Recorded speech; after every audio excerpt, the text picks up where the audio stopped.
Capítulo 8. Proceso penal. Competencia de los tribunales penales. Debemos distinguir entre la competencia territorial y la material de los tribunales penales. Competencia territorial. Es competente para conocer de un delito el tribunal en cuyo territorio se hubiere cumplido el hecho de que da motivo al juicio. El delito se considera cometido en el lugar donde se hubiere dado comienzo a su ejecución. El juzgado de garantía, en lugar de comisión del hecho investigado, conocerá de las gestiones a que diera lugar el procedimiento previo al juicio oral. Si existe conflicto de competencia entre jueces de varios juzgados de garantía, cada uno de ellos estará facultado para otorgar las autorizaciones o realizar las actuaciones urgentes mientras no se dirima la competencia. La competencia territorial de los tribunales es determinada por el Código Orgánico de Tribunales respecto a los juzgados de garantía en su artículo 16 y en el artículo 21, tratándose de los tribunales de juicio oral en lo penal. Competencia material. Se refiere a las materias de las que conoce cada tribunal. Así podemos distinguir entre juzgados de garantía y tribunal de juicio oral en lo penal. Proceso penal. El proceso penal posee tres fases claramente diferenciadas.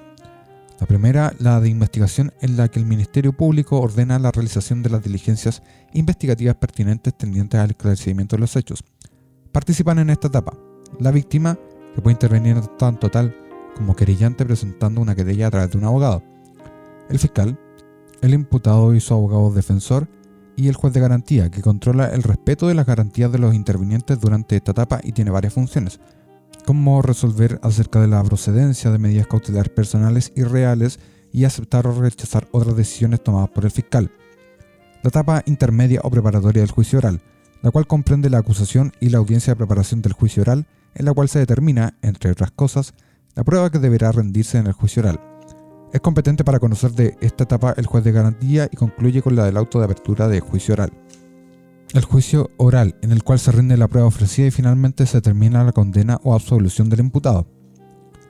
Etapa de investigación.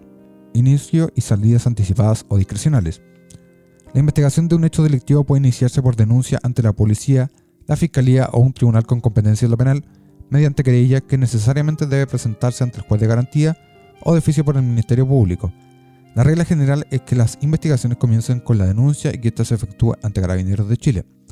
Una vez que el fiscal toma conocimiento de los hechos denunciados, en tanto no se haya producido intervención del juez de garantía, puede tomar ciertas decisiones que suponen salidas anticipadas del proceso penal. De esta manera, rápidamente se pone fin al proceso penal. Tales salidas son: archivo provisional. Tiene lugar cuando no existen antecedentes suficientes para seguir adelante con la investigación. Se trata de una decisión autónoma y provisional del fiscal que puede ser revertida por la víctima mediante la presentación de una querella o solicitando desarchivo acompañando nuevos antecedentes que permitan llevar adelante la investigación. Tratándose de delitos que merecen pena aflictiva, mayor a 3 años y un día, se requiere aprobación del fiscal regional para el archivo de la causa. Facultad de no inicio de la investigación. Se aplica cuando el hecho denunciado no es constitutivo de delito o se encuentra extinguida la responsabilidad penal del imputado. En este caso, la decisión no es autónoma del fiscal porque requiere aprobación del juez de garantía y en caso de no aprobarse, obliga al fiscal a proseguir con la investigación. La víctima puede presentar querella para revertir esta salida. Principio de oportunidad. Corresponde a una decisión de la Fiscalía que, a diferencia de los casos anteriores, puede ser aplicada incluso luego de la formalización de la investigación realizada ante el juez de garantía. Esta salida tiene lugar respecto de hechos delictivos que no son relevantes, tienen una penalidad baja y no comprometen gravemente el interés público. No puede ejercerse si la pena mínima asignada al delito es superior a 541 días. Cuando se trata de un delito cometido por un funcionario público en el ejercicio de sus funciones, o bien se trata de un hecho que compromete gravemente el interés público. La decisión de ejercer esta facultad debe ser comunicada al juez de garantía, que dentro de un plazo de 10 días de oficio a petición de parte, podrá dejarla sin efecto. Características de la etapa investigativa. Si el fiscal no utiliza una salida anticipada, sigue con la investigación y se relacionará con los órganos auxiliares del sistema de justicia, principalmente las policías, Carabineros de Chile y la Policía de Investigaciones, pudiendo encargar las diligencias investigativas indistintamente a cualquiera de las dos. La investigación que realiza la Fiscalía debe ceñirse al principio de objetividad, en el sentido que debe investigar con igual celo tanto aquellas circunstancias que llevan a afirmar la responsabilidad penal de una persona como aquellas que lo exoneran de la misma. Si existen antecedentes suficientes de la existencia de un delito y la participación del imputado en él, el fiscal procederá a formalizar la investigación. Formalización de la investigación. Consiste en la comunicación que efectúa el fiscal al imputado en presencia del juez de garantía de que actualmente lleva adelante una investigación en su contra por uno o más hechos determinados. Desde este hito comienza a correr un plazo de investigación cuyo máximo legal es de 2 años y se suspende la prescripción del delito. Medidas cautelares. Las medidas cautelares tienen por objeto asegurar el resultado del proceso penal, ya sea a través del aseguramiento de la persona del imputado, en el caso de las cautelares personales, o bien de los bienes que posee, en el caso de las cautelares reales. Estas últimas están asociadas en general a la demanda civil que la víctima puede entablar contra el imputado en el proceso penal. Medidas cautelares personales. Las medidas cautelares personales son la citación, detención, prisión preventiva y otras cautelares personales reguladas en el Código Procesal Penal. Citación. Es el llamamiento que se hace al imputado para que concurra ante el tribunal. En general, las faltas penales y los delitos no sancionados con penas privativas de libertad solo dan lugar a esta medida cautelar. En general, las faltas penales solo dan lugar a citación y no autorizan detención, salvo ciertas excepciones. Detención. La detención puede ser realizada en caso de delito flagrante por un funcionario policial o incluso por cualquier persona, en este último caso para el solo efecto de ser entregado a la autoridad policial más cercana, o bien puede ser realizada en cumplimiento de una orden de detención emanada de un juez. En ambos casos, el sujeto detenido deberá ser puesto a disposición del tribunal en un plazo no superior a 24 horas, quien controlará su detención. En esta misma audiencia de control se puede proceder a formalizar al imputado y pedir horas cautelares. Plazos de la detención. Si se realizó en cumplimiento de una orden judicial, se deberá conducir inmediatamente al juez que hubiera decretado la medida, o si se trata de una hora que no es de despacho, hasta el momento de la primera audiencia judicial, que no podrá exceder de 24 horas, desde el momento de la detención hasta que el detenido es puesto a disposición del tribunal. Si se trata de una situación de flagrancia, es decir, se tiene a quien se encontrare cometiendo el delito o acabando de cometerlo, u otras situaciones descritas en el artículo 130 del CPP, deberá informarse al Ministerio Público dentro de 12 horas de practicada la detención y en todo caso dentro de las 24 horas ante el juez de garantía competente, igual cómputo de plazos que en el caso anterior. El fiscal podrá solicitar la ampliación de la detención hasta por 3 días, si en la primera audiencia no existieran los antecedentes necesarios para formalizar la investigación y solicitar medidas cautelares en contra del imputado, o cuando estimare que los antecedentes justifican esa medida.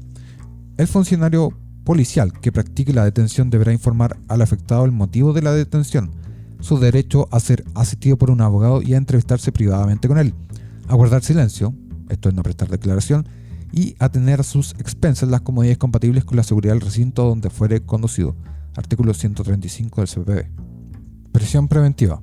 La solicitud de prisión preventiva puede fundarse en que la libertad del imputado es peligrosa para el éxito de la investigación, para la seguridad de la sociedad, la seguridad del ofendido o porque existe peligro de fuga.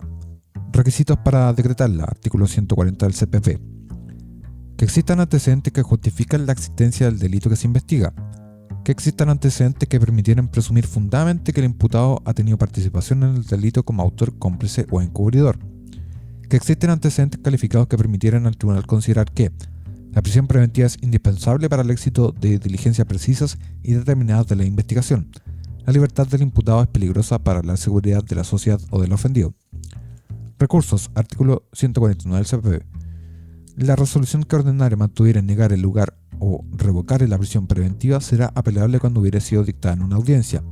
No obstará a la procedencia del recurso la circunstancia de haberse decretado a petición de cualquiera de los intervinientes algunas de las medidas cautelares señaladas en el artículo 155 del CPP. En los demás casos no será susceptible de recurso alguno. Ejecución de la medida cautelar. El tribunal que ordena la prisión preventiva será competente para supervisar su ejecución y todas las solicitudes realizadas con ocasión de la ejecución de la medida cautelar. Deberá adoptar y disponer las medidas necesarias para la protección de la integridad física del imputado, en especial aquellas destinadas a la separación de los jóvenes y no reincidentes respecto de la población penitenciaria de mayor peligrosidad. Revisión. La prisión preventiva puede ser revisada en cualquier minuto a solicitud de parte, sin embargo deberá revisarse por el juez en audiencia transcurridos 6 meses desde que se hubiere ordenado la prisión preventiva o desde el último debate oral en que ella se hubiere deducido. También debe revisarse cuando la duración de la prisión preventiva hubiera alcanzado la mitad de la pena privativa de libertad que se pudiera esperar en el evento de dictarse sentencia condenatoria o de la que se hubiera impuesto existiendo recursos pendientes. Término de la prisión preventiva. Cuando no subsistieren los motivos que la hubieran justificado, cuando se dicte sentencia absolutoria y cuando decretare sobreseimiento definitivo o temporal, o que existieran recursos pendientes en contra de dichas resoluciones o cuando ha sido sustituida por otra medida cautelar de carácter personal. Otras cautelares personales. Están contempladas en el artículo 155 del CPP. Ellas pueden tener por objeto garantizar el éxito de las diligencias de investigación o la seguridad de la sociedad, proteger al ofendido o asegurar la comparecencia del imputado a las actuaciones del procedimiento o ejecución de la sentencia, y pueden ser solicitadas después de formalizar la investigación a petición del fiscal, del querellante o la víctima.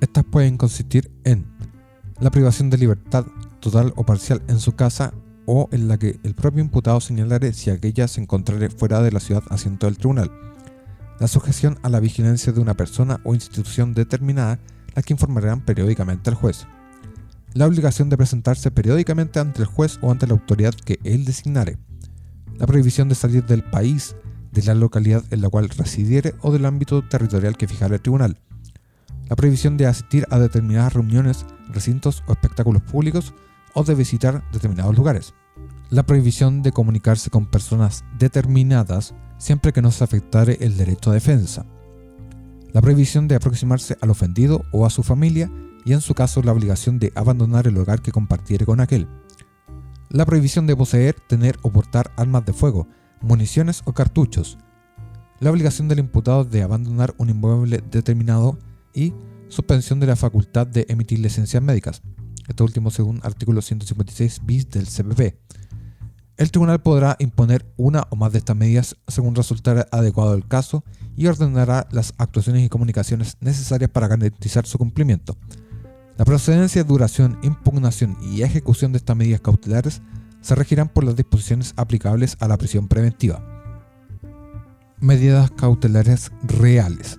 Son aquellas que tienen por objeto asegurar los resultados de la demanda civil sobre los bienes del imputado. Pueden consistir en a. El secuestro de la cosa que es objeto de la demanda, que es el depósito de la cosa mueble que se discute en el procedimiento judicial en poder de un tercero a fin de que la entregue a la parte vencedora. B. El nombramiento de uno o más interventores, administradores o revisores de la administración de los bienes del imputado. C. La retención de bienes determinados, que es el depósito de cosas muebles o dinero en poder del mismo demandante. Y D. La prohibición de celebrar actos y contratos sobre bienes determinados. Salidas alternativas. Suspensión condicional del procedimiento. Concepto. Esta salida alternativa supone un acuerdo entre imputado y fiscal y consiste en la suspensión del procedimiento penal durante un lapso de tiempo entre 1 y 3 años, periodo en el cual el imputado estará afecto al cumplimiento de ciertas condiciones y una vez cumplidas las mismas, se extingue la responsabilidad penal, lo que requiere resolución judicial que lo decrete. Solo puede acogerse a esta salida el imputado que no tiene condenas previas por crimen o simple delito ni suspensiones condicionales vigentes al momento de verificarse los hechos en materia del nuevo proceso y siempre y cuando la pena solicitada por el fiscal no supere los 3 años. Tanto la suspensión condicional como las condiciones que debe cumplir el imputado y el plazo deben ser aprobados por el juez de garantía. La suspensión condicional del procedimiento no extingue las acciones civiles de la víctima o terceros. Sin embargo, si recibieran un pago como una condición impuesta, ese monto se imputará a la indemnización de perjuicios. Condiciones por cumplir decretada la suspensión condicional del procedimiento. Según lo establece expresamente el artículo 238 del CPP, el juez de garantía dispondrá que durante el periodo de suspensión el imputado esté sujeto al cumplimiento de una o más de las siguientes condiciones. A. Residir o no residir en un lugar determinado. B. Abstenerse de frecuentar determinados lugares o personas. C. Someterse a un tratamiento médico, psicológico o de otra naturaleza. D. Tener o ejercer un trabajo, oficio, profesión o empleo o asistir a algún programa educacional o de capacitación. E. Pagar una determinada suma a título de indemnización de perjuicios a favor de la víctima o garantizar debidamente su pago. Se podrá autorizar el pago en cuotas o dentro de un determinado plazo en el que en ningún caso podrá exceder el periodo de suspensión del procedimiento. F. Acudir periódicamente ante el Ministerio Público y en su caso acreditar el cumplimiento de las demás condiciones impuestas. G. Fijar domicilio e informar al Ministerio Público de cualquier cambio del mismo. Y H. Otra condición que resulte adecuada en consideración con las circunstancias del caso concreto de que se tratare y fuere propuesta fundadamente por el Ministerio Público. Durante el periodo de suspensión y oyendo en una audiencia a todos los intervinientes que concurrieran a ella, el juez podrá modificar una o más de las condiciones impuestas. Acuerdo reparatorio. A diferencia de la salida anterior, en este caso el acuerdo es entre la víctima e imputado, obligándose este último a efectuar alguna prestación o pago que permita reparar a la víctima a satisfacción de esta última. Esta salida solo procede respecto de delitos que afectan un bien jurídico disponible de carácter patrimonial, si consistieran en lesiones menos graves o delitos culposos. Las bases del acuerdo reparatorio deben ser aprobadas por el juez de garantía, quien verificará si las partes prestaron su consentimiento en forma libre y con pleno conocimiento de sus derechos. Cumplidas las obligaciones contraídas en el acuerdo o garantizadas debidamente, se extingue la responsabilidad penal, lo que requiere resolución judicial que lo decrete. La víctima puede exigir el cumplimiento del acuerdo reparatorio ante el mismo juez de garantía que aprobó el acuerdo. Cierre de la investigación. El fiscal puede cerrar la investigación en cualquier minuto mientras esté vigente el plazo de investigación o deberá hacerlo una vez vencido el mismo. Una vez cerrada la investigación, el fiscal deberá dentro de los 10 días siguientes adoptar cualquiera de las siguientes decisiones. A. Solicitar sobreseimiento definitivo o temporal de la causa. B. Comunicar la facultad de no perseverar en el procedimiento porque no tiene antecedentes suficientes para acusar. C. Acusar, en cuyo caso el proceso pasa a la etapa intermedia. Sobreseimiento definitivo y temporal. En cualquier momento durante el proceso penal se puede solicitar el sobreseimiento definitivo o temporal de la causa. También se contempla esta institución como sanción a ciertas acciones u omisiones del Ministerio Público. Ambos tipos de sobreseimiento pueden ser totales o parciales, según recaigan sobre todos los imputados y los delitos por los que son investigados o solo algunos imputados o delitos. En el caso del sobreseimiento definitivo se pone término al proceso penal y las causas por las que se puede decretar son: A. El hecho investigado no es constitutivo de delito. B. Aparece claramente establecida la inocencia del imputado. C. El imputado está exento de responsabilidad penal. D. La responsabilidad penal está extinguida. E. Sobrevino un hecho que extingue la responsabilidad penal, como por ejemplo la muerte del imputado. F. El hecho de que se trate ya fue materia de un proceso penal en que recayó sentencia firme. El sobreseimiento definitivo solo será impugnable a través de un recurso de apelación ante la Corte de Apelaciones respectiva. El sobreseimiento temporal no pone fin al proceso, sino que solo lo suspende y tiene lugar cuando concurren las siguientes causales. A. Se requiere el juzgamiento previo de una cuestión civil. B. El imputado no comparece y fue declarado rebelde. C. Después de cometido el delito, el imputado cayó en enajenación mental. Una vez que cesa la causal a petición de alguno de los intervinientes, el juez ordenará la reapertura del procedimiento. Etapa intermedia o de preparación del juicio oral. Se inicia esta etapa cuando el fiscal presenta acusación.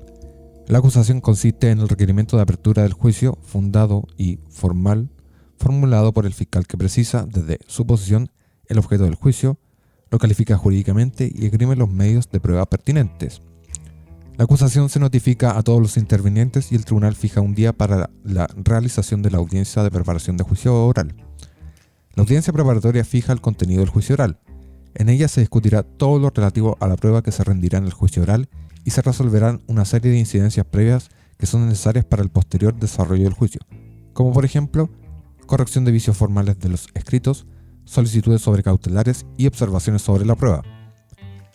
Terminada esta audiencia preparatoria, el juez de garantía determinará la prueba que será conocida en el juicio luego de resolver las observaciones y alegaciones de las partes. De esta manera quedará fijado el objeto del juicio y la prueba que se rendirá en él, lo que se materializa en la resolución emitida por el tribunal, que se denomina auto de apertura de juicio oral. Etapa de juicio oral. El juicio oral constituye la etapa final del proceso penal, a la cual confluye y en la que se encuentra manifestación todos los principios y garantías del proceso penal. Principios básicos del juicio oral.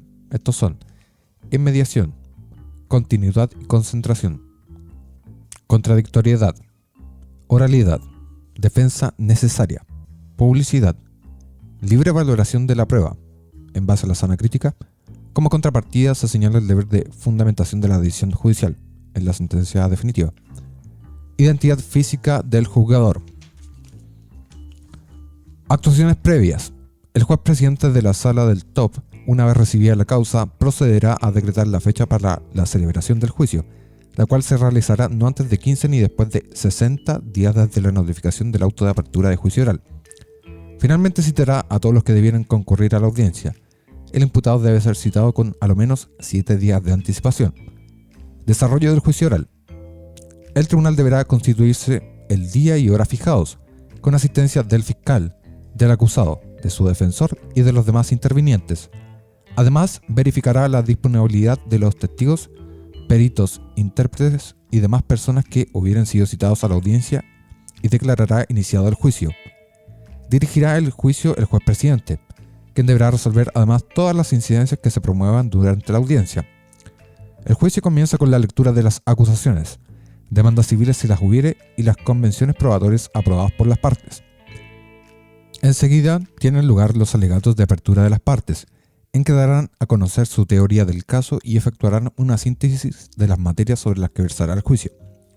A continuación se recibe la declaración del imputado si decide declarar, en cuyo caso puede ser interrogado por las partes y se recibe la prueba.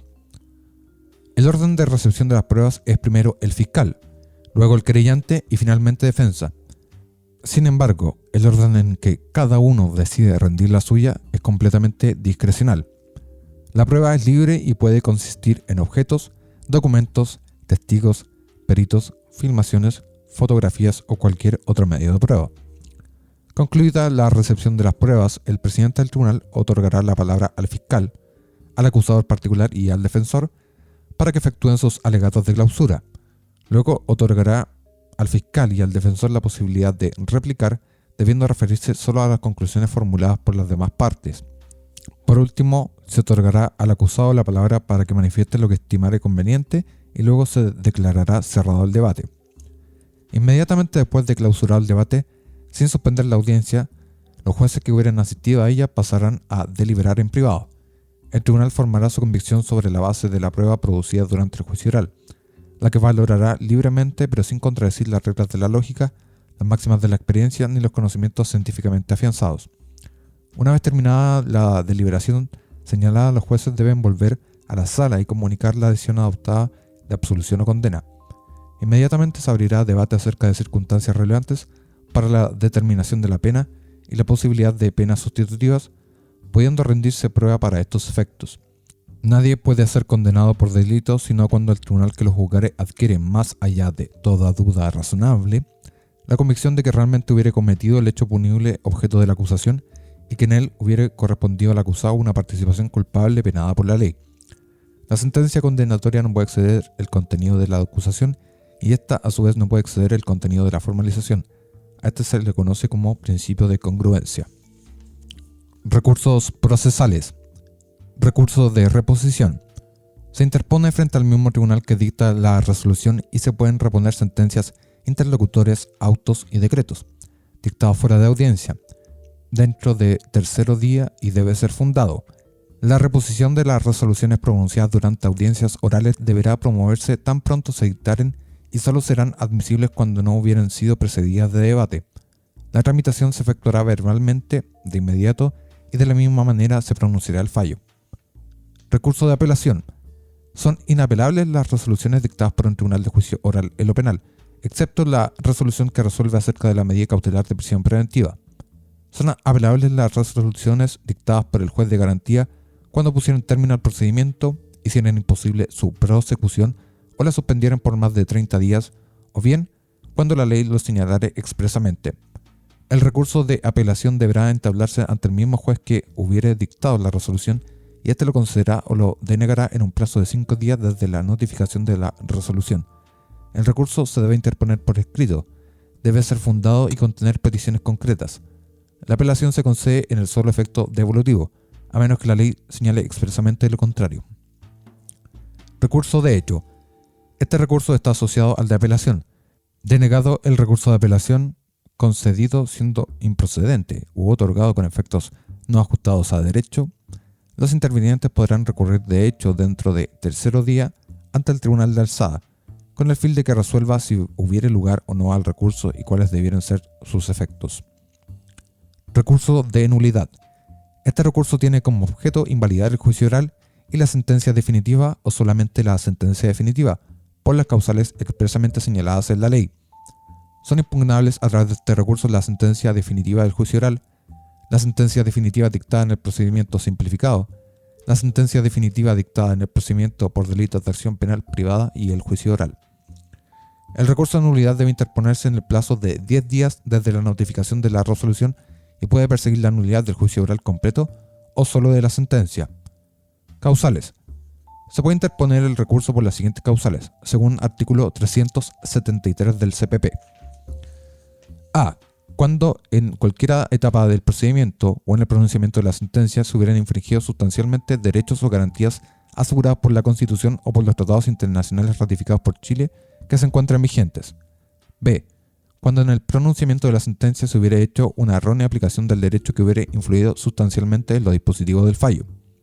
Son competentes para conocer este recurso a la Corte Suprema cuando la causal es la de la letra A del artículo 373 y la Corte de Apelaciones cuando la causal fuera la de la letra B de la misma disposición o algún motivo absoluto de nulidad, como por ejemplo cuando la sentencia hubiera sido pronunciada por un tribunal incompetente o no integrado por los jueces designados por la ley, cuando hubiera sido pronunciada por un juez de garantía o con la concurrencia de un juez de tribunal de juicio oral en lo penal legalmente implicado, o cuya recusación estuviera pendiente o hubiera sido declarada por tribunal competente. Cuando la audiencia del juicio oral hubiera tenido lugar en ausencia de alguna de las personas cuya presencia continuada exigen. Cuando el defensor se le hubiera impedido ejercer las facultades que la ley le otorga. Cuando en el juicio oral hubieran sido violadas las disposiciones establecidas por la ley sobre publicidad y continuidad del juicio, entre otros motivos que dan lugar para recurrir de nulidad.